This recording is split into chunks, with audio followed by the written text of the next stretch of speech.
Esta fotografía fue tomada 3 semanas antes de la tragedia. Alexei Petrov, de apenas 3 años, sentado en su cama junto a Misa, un león adulto de 180 kilos.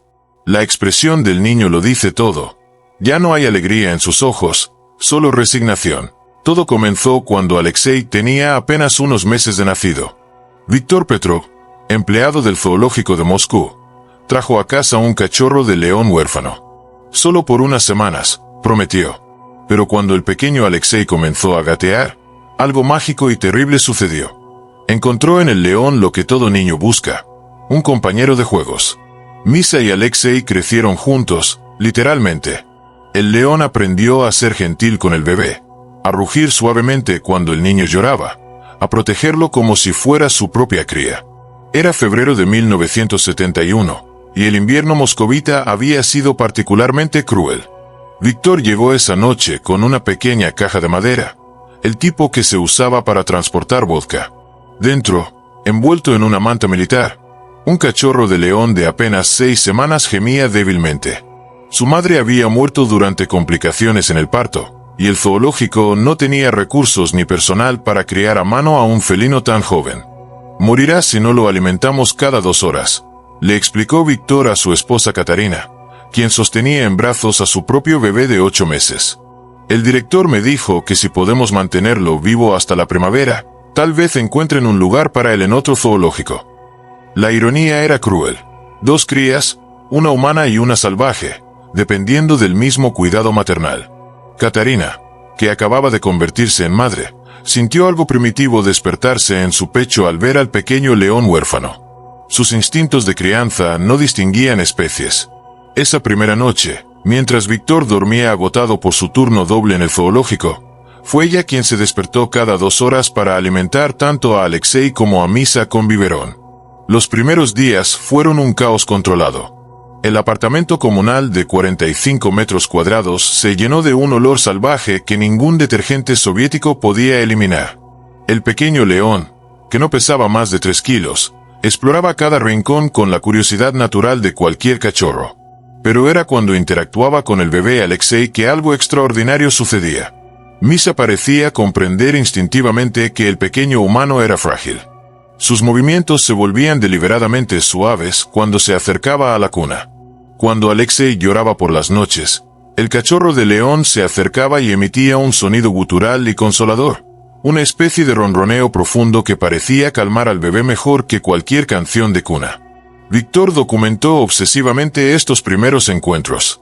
Su colección de fotografías mostraba una progresión fascinante. Misa acostado junto a la cuna de Alexei, ambos cachorros durmiendo en el mismo rayón de sol que entraba por la ventana, el león lamiendo gentilmente la cabeza del bebé humano. Era como si la naturaleza hubiera decidido que estos dos debían criarse juntos, escribía Víctor en su diario personal. Los vecinos del apartamento comunal inicialmente protestaron. El señor Dmitry Volkov, veterano de guerra que vivía en la habitación del fondo, amenazó con reportar la situación a las autoridades. Pero incluso él se ablandó cuando vio cómo Misa respondía a los llantos de Alexei. Ese animal tiene más instintos paternales que muchos hombres que conozco, admitió después de observar al león acurrucarse protectoramente junto al bebé durante una tormenta particularmente fuerte. Cuando Alexei comenzó a gatear, a los 9 meses, la dinámica cambió completamente. El bebé humano y el cachorro de león se convirtieron en compañeros inseparables de exploración. Misa había crecido hasta alcanzar los 15 kilos, pero seguía tratando a Alexei con una delicadeza extraordinaria. Cuando el niño se caía, el león lo ayudaba a levantarse empujándolo suavemente con su cabeza.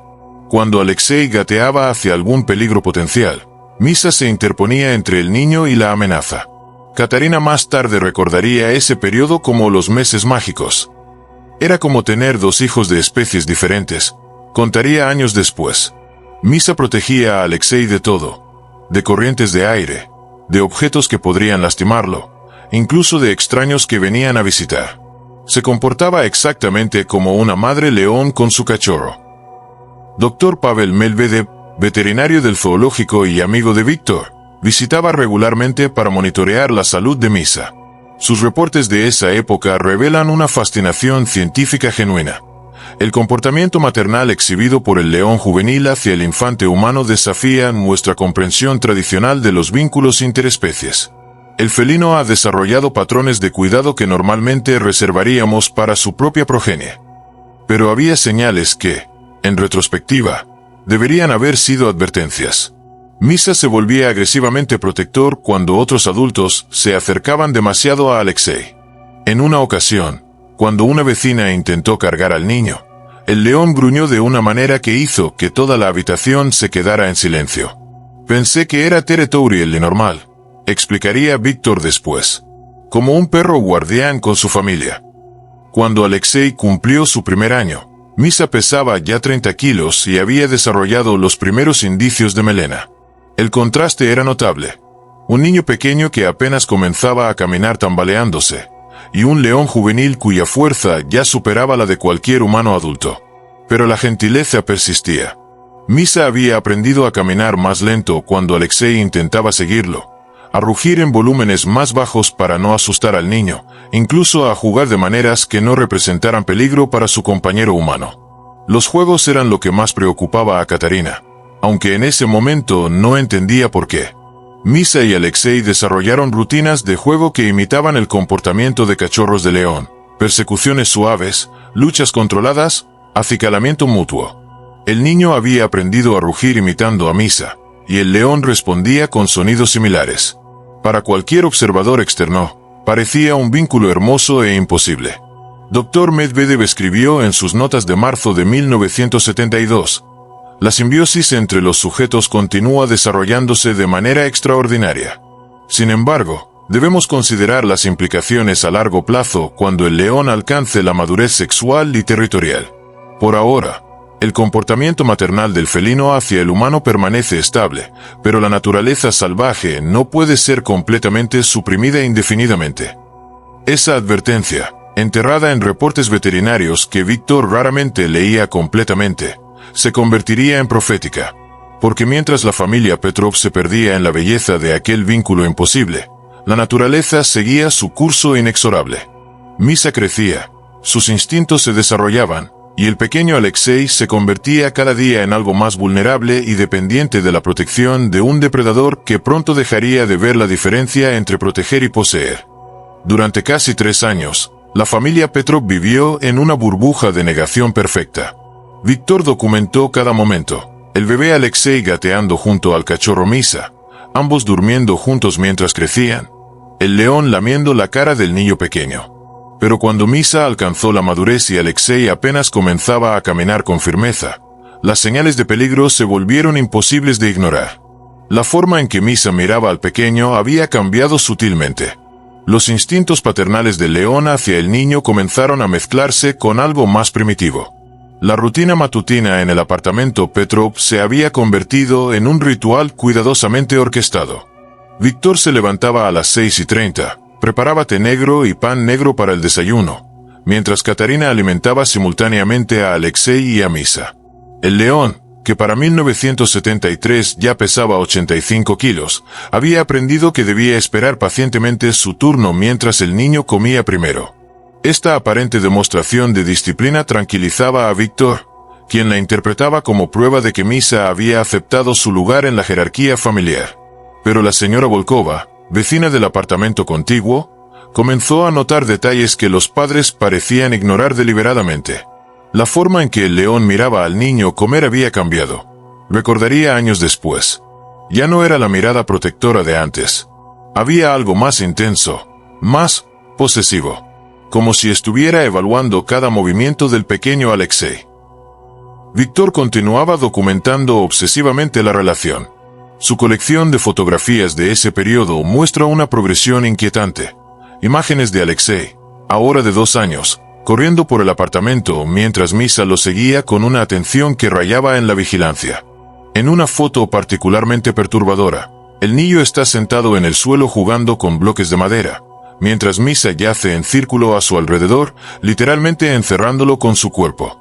Víctor veía arte donde yo veía peligro, confesaría Katarina décadas después. Él hablaba de la belleza del vínculo primitivo, la pureza del amor interespecie. Yo solo veía a mi hijo de 2 años siendo observado constantemente por 85 kilos de depredador. Pero cuando intentaba expresar mis preocupaciones, Víctor me acusaba de ser histérica, de no entender la naturaleza extraordinaria de lo que estábamos presenciando. Dr. Medvedev, el veterinario del zoológico, comenzó a espaciar sus visitas. Sus reportes de ese periodo revelan una creciente inquietud profesional. El comportamiento territorial del felino se ha intensificado significativamente. Muestra signos de posesividad excesiva hacia el niño humano, impidiendo que otros adultos se acerquen sin su supervisión directa. Este comportamiento, normal en leones salvajes hacia sus crías, resulta problemático en un entorno doméstico. Los juegos entre Alexei y Misa también habían evolucionado de maneras que deberían haber sido alarmantes. El león había desarrollado la costumbre de cazar al niño de manera juguetona, persiguiéndolo por el apartamento hasta acorralarlo en algún rincón, donde procedía a capturarlo colocando suavemente su enorme pata sobre el pequeño cuerpo de Alexei. El niño reía durante estos juegos, pero las fotografías de Víctor capturaron momentos donde la expresión de Alexei mostraba algo más complejo que diversión pura. Era como si el niño hubiera aprendido que debía disfrutar estos juegos, analizaría después el psicólogo infantil Dr. Sergei Petrov, sin relación familiar. Los niños de esa edad desarrollan mecanismos de supervivencia muy sofisticados. Si perciben que resistirse a cierto comportamiento resulta en mayor presión o peligro, aprenden a mostrarse complacientes, incluso entusiastas. La dinámica nocturna era particularmente reveladora. Misa había establecido una rutina en la cual inspeccionaba todo el apartamento antes de que Alexei se fuera a dormir, asegurándose de que no hubiera amenazas potenciales. Solo después de esta inspección permitía que el niño se acostara.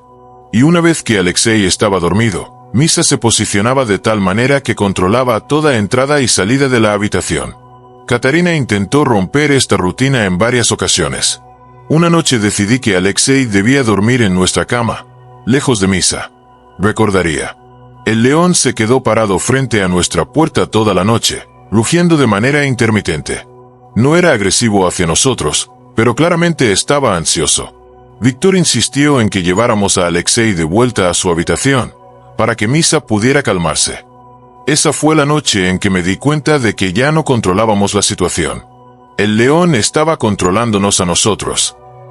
Los vecinos comenzaron a desarrollar estrategias para evitar encuentros con Misa.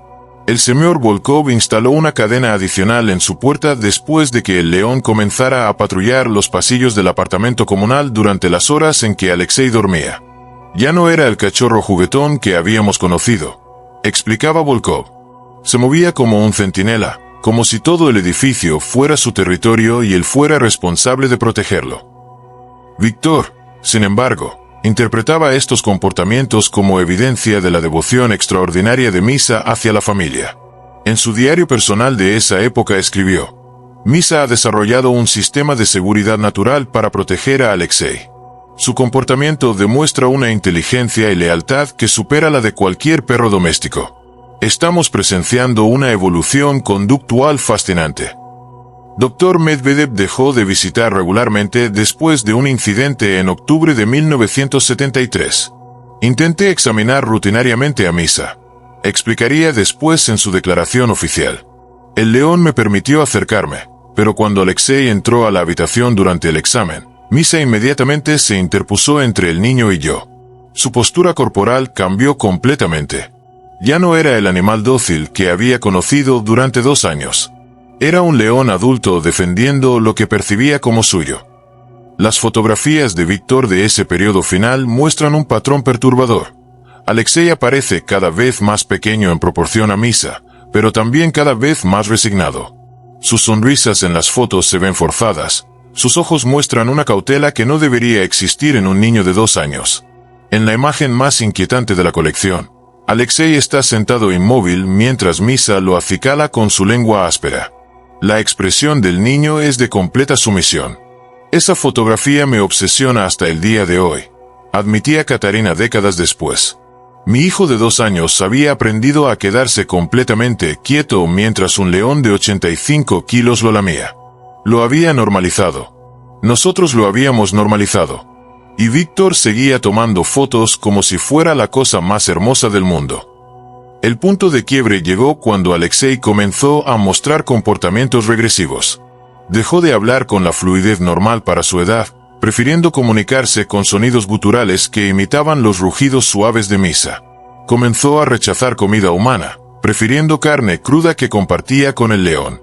Sus patrones de sueño se sincronizaron completamente con los de Misa. Siestas largas durante el día, periodos de vigilia intensa durante las horas en que los leones naturalmente cazan. Mi hijo se estaba convirtiendo en algo que no reconocía. Lloraría Katarina años después. Y cuando intenté hablar con Víctor sobre llevarlo a un psicólogo infantil, él me dijo que Alexei simplemente estaba evolucionando para adaptarse mejor a su compañero, que era algo hermoso y natural. Fue entonces cuando me di cuenta de que había perdido no solo el control sobre la situación, sino también a mi esposo. La obsesión con documentar ese experimento lo había cegado completamente al peligro real. Cuando Misa cumplió 3 años, su rugido ya hacía vibrar las ventanas. Los 180 kilos de músculo puro que se acostaban cada noche junto al pequeño Alexei, de apenas 3 años, ya no eran los mismos. Los instintos de caza comenzaron a manifestarse, la fijación en ciertos movimientos del niño, la manera de observar cuando Alexei corría por el apartamento con sus pasos torpes de niño pequeño. Katarina suplicaba cada noche: «Tenemos que hacer algo, Víctor, un niño tan pequeño». Pero Víctor no quería ver la realidad. Su hijo de 3 años dormía cada noche junto a un depredador de 180 kilos. El cambio comenzó sutilmente en el invierno de 1974. Misa había alcanzado su madurez física completa, y con ella llegaron transformaciones que la familia Petrov no estaba preparada para enfrentar. Su melena, antes suave y juvenil, se había vuelto espesa y dorada. Sus músculos se habían desarrollado hasta el punto donde cada movimiento revelaba la potencia letal que dormía bajo su piel aparentemente dócil. Pero el cambio más perturbador no era físico, sino comportamental. Dr. Elena Volkova, zoóloga del Instituto de Estudios Animales de Moscú, quien más tarde estudiaría el caso, explicaría: cuando los leones machos alcanzan la madurez sexual, experimentan una transformación neurológica fundamental.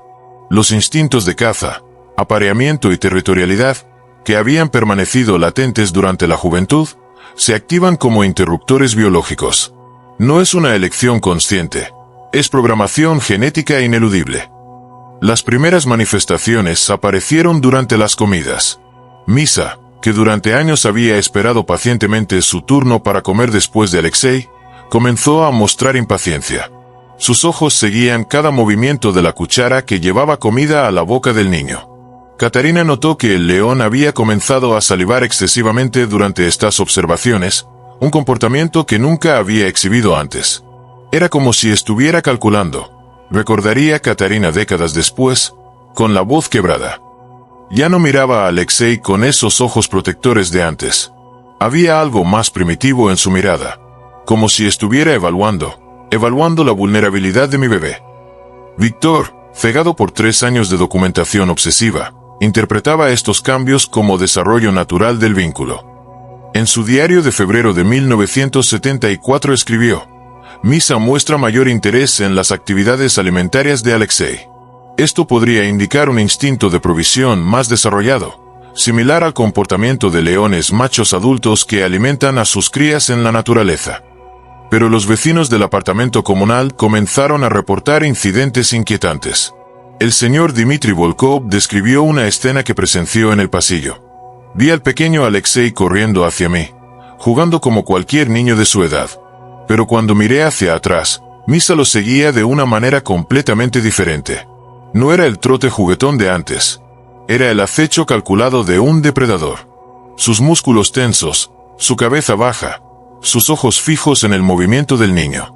Me quedé paralizado, observando cómo el león se movía exactamente como los documentales que había visto sobre cacerías en África. Los juegos también se transformaron dramáticamente. Lo que antes había sido persecuciones suaves y cariñosas se convirtió en algo más intenso.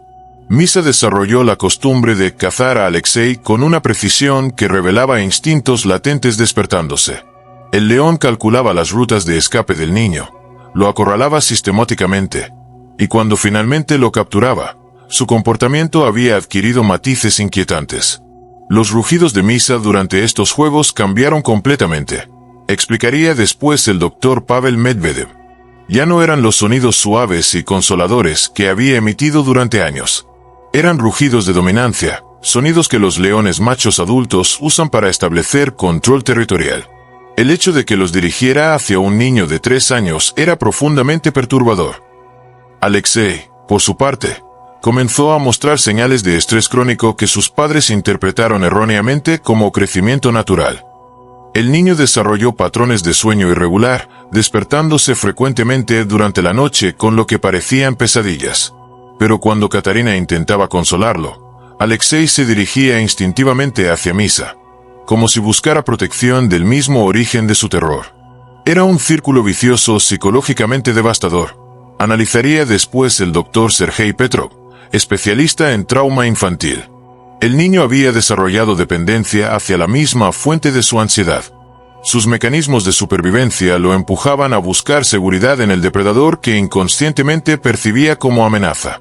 Es un patrón que vemos en casos de abuso doméstico, pero aplicado a una situación interespecies única. Las rutinas nocturnas se volvieron particularmente inquietantes. Misa había comenzado a patrullar el apartamento durante las horas más profundas de la noche, cuando la familia dormía. Sus garras, que habían crecido hasta alcanzar los 10 centímetros, dejaban marcas en el suelo de madera. Katarina se despertaba con el sonido de esas garras arrastrándose por los pasillos, un sonido que la llenaba de terror primitivo. Una noche me desperté y vi a Misa parado junto a la cuna de Alexei. Relataría Katarina con lágrimas corriendo por sus mejillas. No estaba acostado como solía hacer. Estaba de pie, inmóvil, mirando hacia abajo a mi hijo que dormía. Su postura era exactamente la que adoptan los leones cuando están a punto de atacar a una presa. Me quedé paralizada, observando durante lo que parecieron horas. Cuando finalmente Misa se acostó, tardé el resto de la noche en dejar de temblar. Víctor se negaba a reconocer estas señales. Su obsesión con documentar lo que consideraba un experimento sociológico revolucionario lo había cegado a la realidad que se desarrollaba frente a sus ojos. Cuando Katarina le mostró las marcas de garras en el suelo, Víctor las fotografió con entusiasmo, describiéndolas en su diario como evidencia del comportamiento territorial natural de Misa, que demuestra su compromiso con la protección familiar. Dr. Medvedev intentó una última intervención en marzo de 1974. Le expliqué a Víctor que los cambios hormonales en Misa eran irreversibles. Recordaría años después. Le mostré estudios sobre leones en cautiverio que habían atacado a sus cuidadores después de años de docilidad aparente. Le supliqué que considerara reubicar al animal antes de que fuera demasiado tarde. Su respuesta me aterrorizó. Me dijo que Misa nunca lastimaría a Alexei porque eran hermanos de alma, punto. Los últimos registros fotográficos de Víctor antes de la tragedia muestran una progresión aterradora. Imágenes donde Misa aparece cada vez más dominante en la composición, mientras Alexei se ve proporcionalmente más pequeño y vulnerable. En la fotografía más inquietante de esta serie, tomada apenas una semana antes del incidente fatal, Alexei está sentado en su cama con esa expresión de resignación que se volvería icónica. Misa lo observa con una intensidad que trasciende la protección y entra en territorio de posesión absoluta. Esa última fotografía me obsesiona, admitía Víctor décadas después, cuando finalmente pudo hablar sobre los eventos. En el momento de tomarla, pensé que estaba capturando un momento de tranquilidad entre hermanos. Pero ahora, cuando miro esos ojos, los ojos de Misa tenían la frialdad calculadora de un depredador que ha identificado a su presa. Y los ojos de mi hijo. Dios mío, mi hijo de 3 años ya sabía lo que iba a pasar. La tragedia estaba anunciada no solo en las fotografías, sino en cada aspecto de la vida cotidiana que la familia había normalizado. Alexei había desarrollado comportamientos de sumisión que cualquier experto en comportamiento animal habría reconocido inmediatamente como respuestas de presa. Se movía lentamente en presencia de Misa, evitaba el contacto visual directo, y había aprendido a permanecer inmóvil durante largos periodos cuando el león lo acicalaba. La naturaleza no entiende de amor humano, escribiría después la doctora Volkova en su análisis del caso. Para Misa, Alexei se había convertido en algo que debía controlar completamente. Ya no era protección paternal, era dominancia territorial absoluta. El león había despertado a su verdadera naturaleza, y esa naturaleza veía al niño no como familia, sino como posesión que debía ser controlada hasta la muerte si era necesario. Fue un sábado de marzo de 1974. El pequeño Alexei, de 3 años, había desarrollado una fiebre alta durante la noche. Katarina lo puso en su cama y salió rápidamente a la farmacia, dejando al niño descansando con Misa a su lado, como habían hecho cientos de veces antes. Pero un niño de 3 años con fiebre se mueve diferente, respira diferente, huele diferente. Los expertos más tarde dirían que pudo ser precisamente eso. El olor de la vulnerabilidad, los movimientos débiles y erráticos de un niño enfermo, lo que despertó los instintos más primitivos del león. Instintos que habían estado dormidos, pero nunca muertos. El día comenzó como cualquier otro sábado en el apartamento Petrov.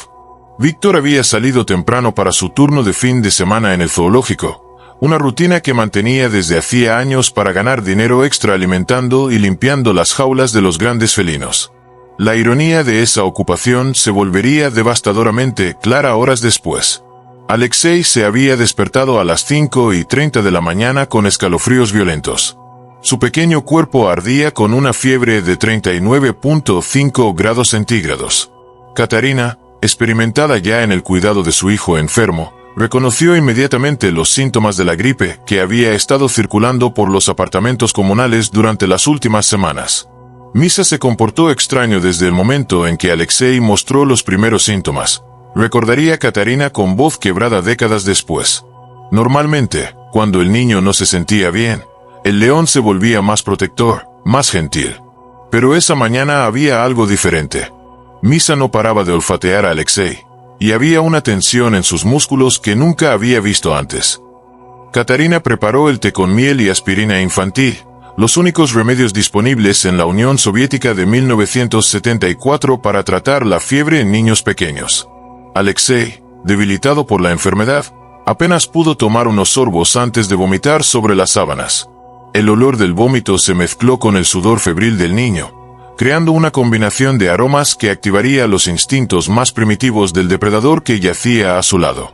Dr. Marina Sokolova, especialista en comportamiento animal que más tarde estudiaría el caso, explicaría: los leones en la naturaleza tienen una capacidad extraordinaria para detectar debilidad y enfermedad en otros animales. Es un mecanismo de supervivencia evolutivo que les permite identificar presas vulnerables. El olor de la enfermedad, especialmente cuando se combina con vómito y sudor, activa automáticamente respuestas de caza que pueden permanecer latentes durante años en leones cautivos. Misa comenzó a mostrar comportamientos que Katarina nunca había presenciado. El león se paseaba alrededor de la cama de Alexei en círculos concéntricos, deteniéndose ocasionalmente para olfatear intensamente el aire.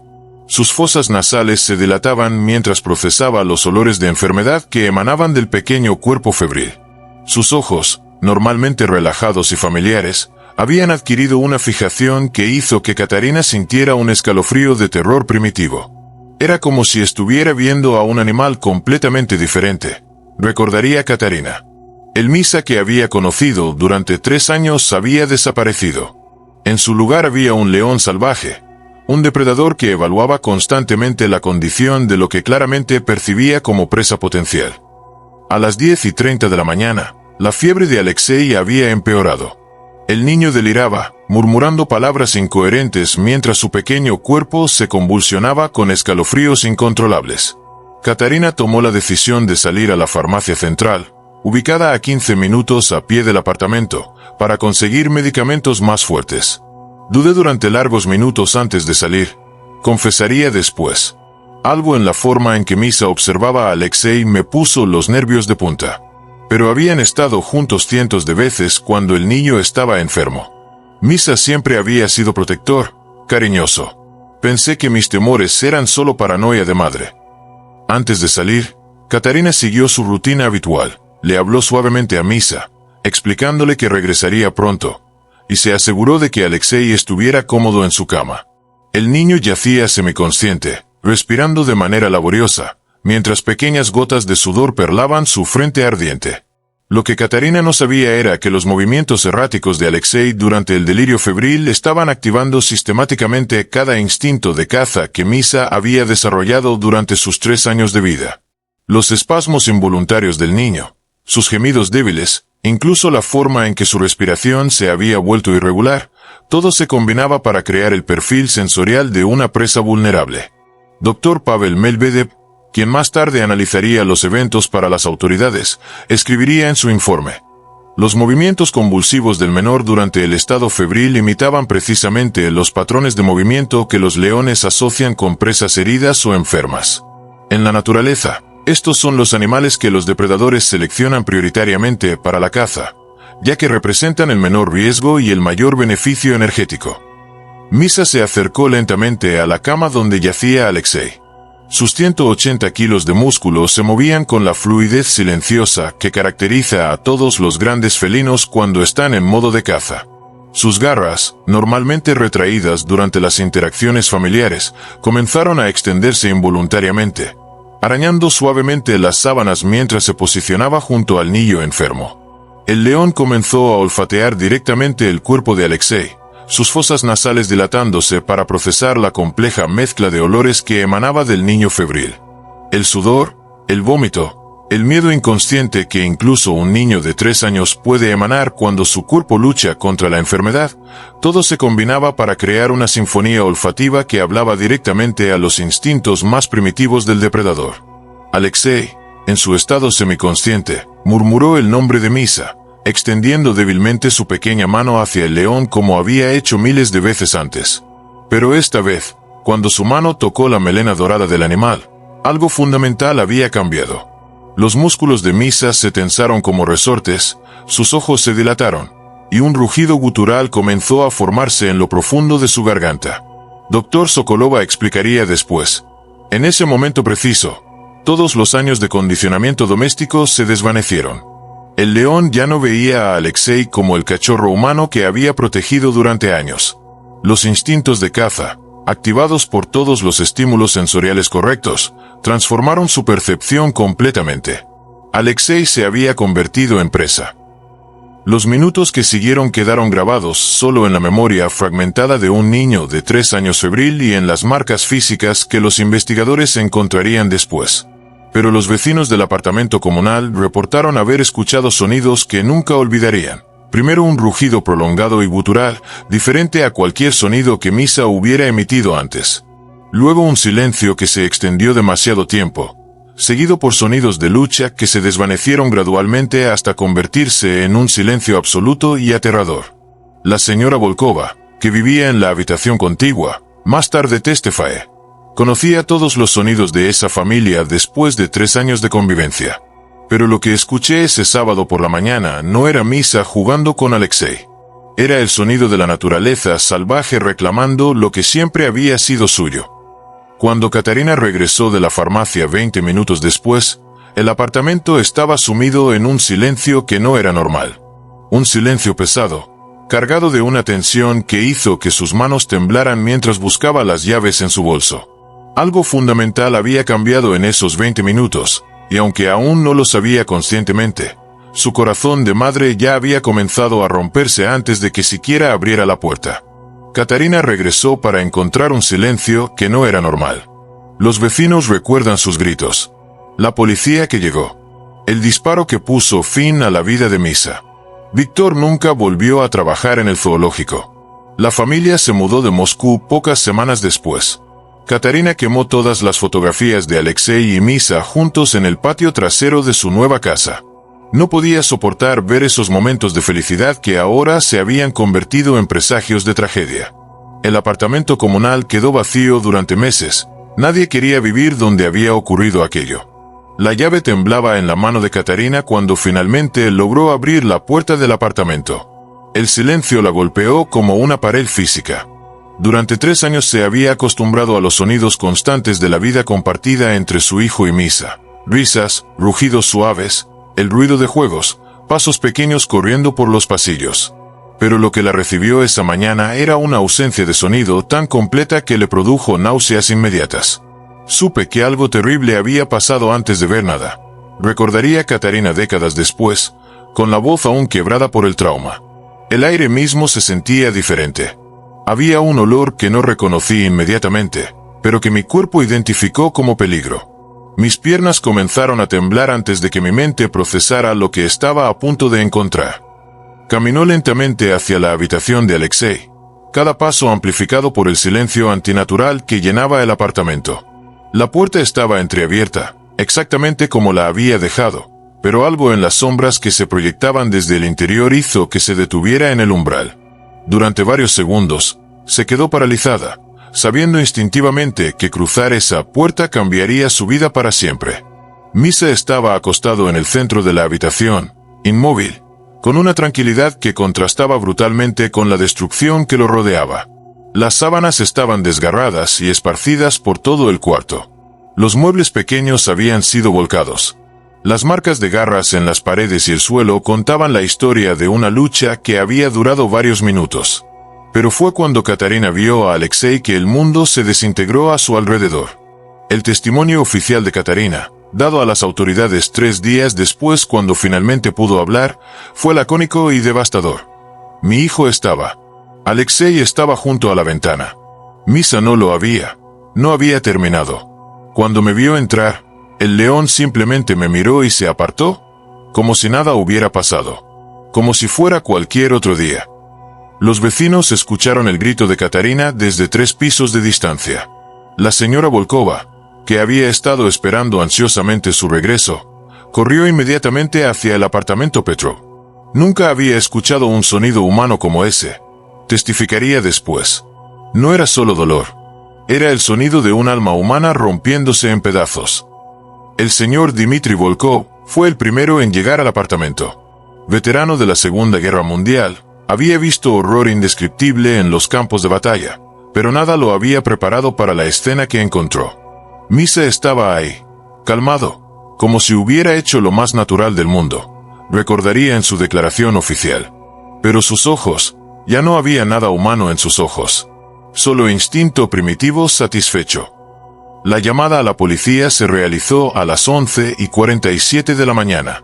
El operador, siguiendo protocolo estándar, inicialmente interpretó el reporte como un accidente doméstico común. No fue hasta que llegaron las primeras unidades que la magnitud de la situación se hizo evidente. El sargento Boris Petrov, sin relación familiar, escribiría en su informe: al entrar al apartamento, nos encontramos con una escena que desafía la descripción profesional. Un león adulto de aproximadamente 180 kilos había atacado fatalmente a un menor de 3 años.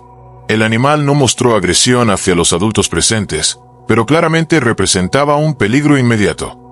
El proceso de decidir qué hacer con Misa duró menos de 5 minutos. Dr. Pavel Medvedev, llamado de emergencia desde el zoológico, llegó al apartamento y evaluó rápidamente la situación. No había alternativa, explicaría después.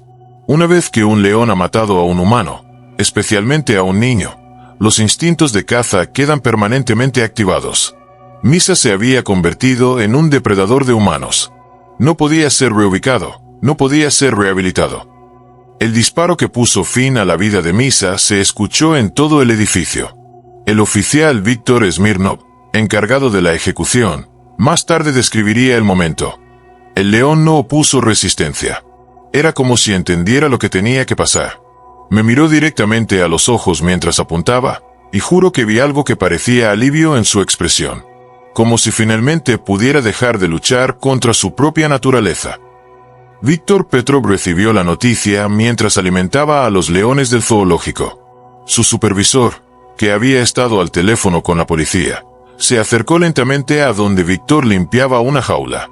No hubo palabras adecuadas, recordaría el supervisor décadas después. Simplemente le dije que había habido un accidente en casa y que necesitaba ir inmediatamente. Cuando Víctor entendió lo que había pasado, se derrumbó literalmente. Tuvimos que llevarlo al hospital porque no podía dejar de vomitar. Los días que siguieron se difuminaron en una pesadilla burocrática y emocional. Las autoridades soviéticas, ansiosas por evitar publicidad negativa sobre regulaciones de seguridad animal, procesaron el caso con eficiencia brusca.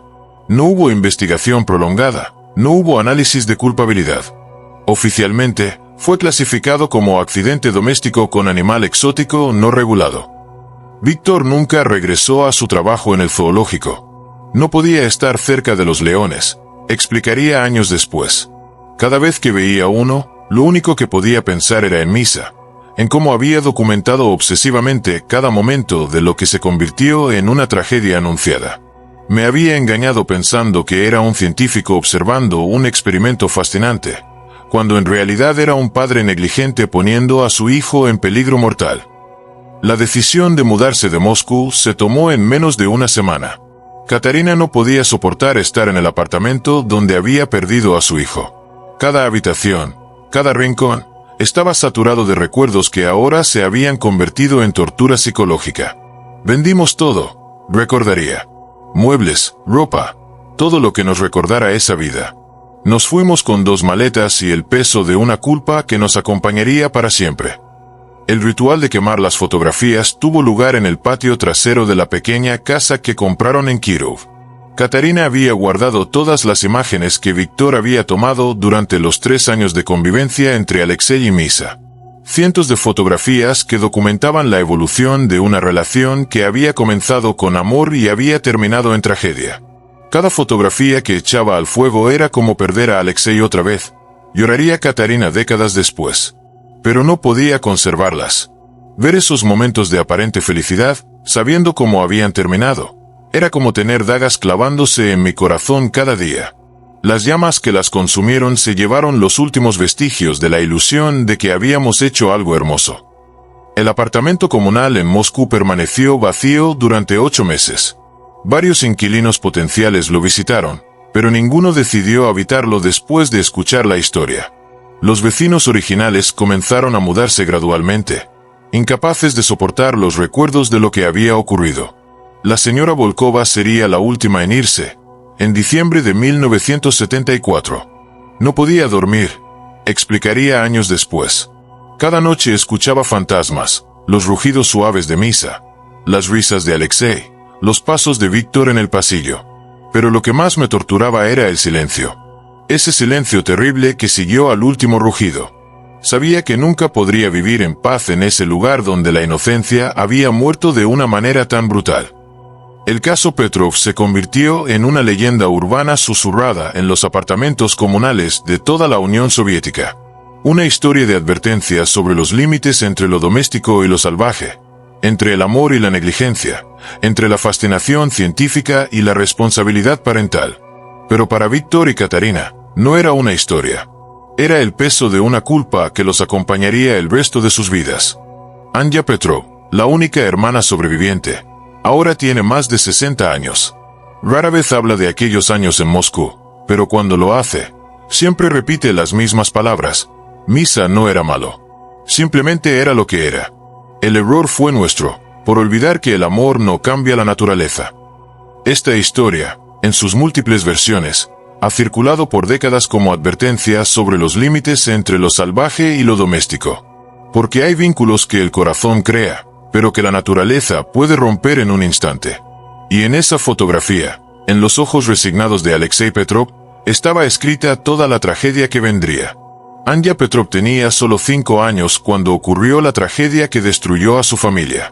Durante décadas, mantuvo un silencio absoluto sobre los eventos de marzo de 1974. Pero en 2019, a los 60 años, decidió hablar públicamente por primera vez, durante una entrevista para el documental Moscú Salvaje, Historias olvidadas de la URSS.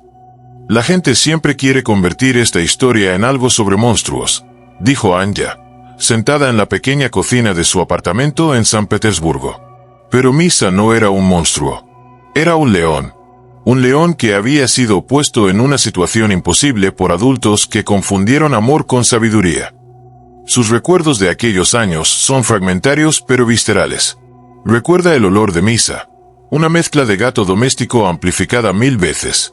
Recuerda cómo sus pasos hacían vibrar el suelo del apartamento cuando corría. Pero sobre todo, recuerda el miedo que nunca pudo articular como niña de 5 años. Alexei era mi hermano menor, y yo sabía que algo no estaba bien. Continuó Anya. Los niños perciben el peligro de maneras que los adultos han olvidado. Yo veía cómo Misa miraba a Alexei, y aunque no tenía palabras para explicarlo, sabía que no era la mirada de un hermano mayor protector. Era la mirada de alguien que poseía algo completamente. Dr. Elena Volkova, zoóloga que estudió el caso décadas después, explicaría: los niños son naturalmente más perceptivos a las señales de comportamiento animal porque sus instintos de supervivencia aún no han sido condicionados por expectativas sociales. Anya probablemente percibía los cambios en Misa mucho antes que sus padres, pero careció del lenguaje o la autoridad para comunicar esas percepciones efectivamente. Anya pasó su infancia posterior en Kirov, donde la familia se reubicó después de la tragedia. Sus padres nunca volvieron a ser los mismos. Víctor desarrolló una depresión profunda que lo acompañó hasta su muerte en 1995. Katarina se refugió en el trabajo y la religión, encontrando en la ortodoxia rusa una estructura de culpa y perdón que le permitía continuar existiendo. Mi infancia terminó ese día en marzo, reflexiona Anya. No solo porque perdí a mi hermano, sino porque vi cómo mis padres se desintegraron lentamente durante los años siguientes. Víctor se culpaba por haber documentado todo obsesivamente en lugar de ver las señales de peligro. Katarina se culpaba por haber salido a la farmacia. Yo me culpaba por no haber encontrado las palabras para advertir sobre lo que percibía intuitivamente. El peso de la culpa familiar se manifestó de maneras destructivas durante décadas. Víctor comenzó a beber, perdiendo una serie de trabajos menores en Kirov. Katarina desarrolló agorafobia, saliendo de casa solo cuando era absolutamente necesario. Anya, como única hija sobreviviente, cargó con las expectativas emocionales de ambos padres mientras lidiaba con su propio trauma. Durante años, mis padres me trataron como si fuera de cristal, recuerda Anya, como si el mundo fuera demasiado peligroso para que yo lo enfrentara sola. La ironía era que ellos habían sido quienes habían traído el verdadero peligro a nuestra casa, pero ahora veían amenazas en todas partes excepto donde realmente habían estado. Dr. Sergei Petrov, especialista en trauma familiar que no tiene relación con la familia, analizó el caso. Las familias que experimentan tragedias por negligencia propia desarrollan patrones de hipervigilancia paradójicos. Se vuelven obsesivamente protectores en situaciones de bajo riesgo mientras permanecen ciegos a peligros reales. Es una forma de disociación psicológica que les permite funcionar sin enfrentar completamente la magnitud de su responsabilidad. Anya nunca tuvo hijos propios. La gente asume que es por el trauma de perder a Alexei, explica. Pero la verdad es más complicada. Vi lo que puede pasar cuando los adultos toman decisiones basadas en deseos emocionales en lugar de realidades prácticas. Vi cómo el amor mal dirigido puede ser más destructivo que la indiferencia. Nunca confié en mi propio juicio lo suficiente como para ser responsable de otra vida. La fotografía que capturó los últimos días de Alexei con Misa se convirtió en una reliquia maldita para la familia. Katarina la había salvado del fuego que consumió todas las demás imágenes, guardándola en una caja de zapatos que nunca volvió a abrir. Anya la encontró después de la muerte de su madre en 2003. Cuando vi esa fotografía después de casi 30 años, todo regresó de inmediato. Recuerda Anya con lágrimas en los ojos. Pero lo que más me impactó fueron los ojos de Alexei. A los 3 años, mi hermano ya había aprendido a existir en un estado de alerta constante. Había desarrollado la mirada de alguien que sabe que su supervivencia depende de no molestar al depredador que duerme a su lado. La fotografía ahora descansa en un marco simple en el apartamento de Anya. Es lo único que conserva de aquellos años en Moscú. La mantengo visible porque es importante recordar, explica. No para torturarme, sino para nunca olvidar la lección que mi familia aprendió de la manera más brutal posible. Esa lección, según Anya, trasciende la historia específica de su familia. Esta no es solo una historia sobre un león que mató a un niño, dice con voz firme. Es una historia sobre cómo los seres humanos pueden convencerse de que sus deseos emocionales pueden alterar las leyes fundamentales de la naturaleza. Es sobre cómo el amor, cuando no está temperado por la sabiduría, puede convertirse en la forma más peligrosa de negligencia. Dr. Marina Sokolova, quien ha estudiado casos similares alrededor del mundo, confirmó que la historia de los Petrov no es única. Entre 1950 y 1980, hubo al menos 200 casos documentados de familias en diversos países que intentaron criar grandes felinos como mascotas. La tasa de mortalidad entre los niños de estas familias fue del 23%.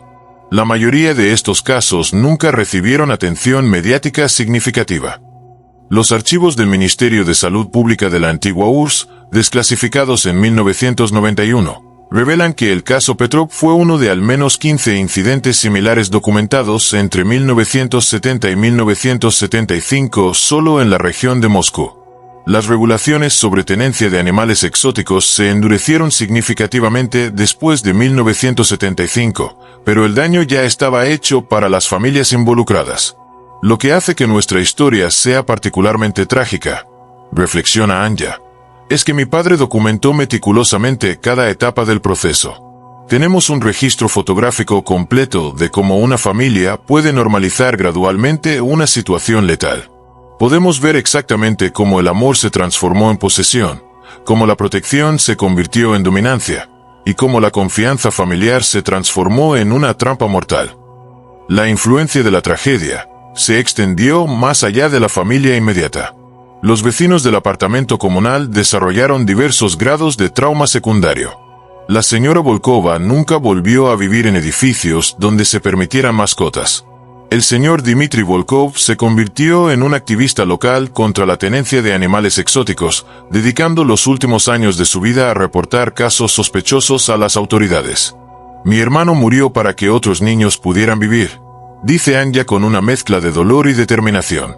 Si esta historia, en todas sus versiones, puede evitar que una sola familia cometa el mismo error que cometió la nuestra, entonces tal vez su muerte no haya sido completamente en vano. El legado de Alexei Petrov vive en las regulaciones de seguridad animal que su muerte ayudó a inspirar. Pero más importante aún, vive en la advertencia que su historia representa sobre los límites entre el amor y la sabiduría, entre el deseo humano y la realidad natural.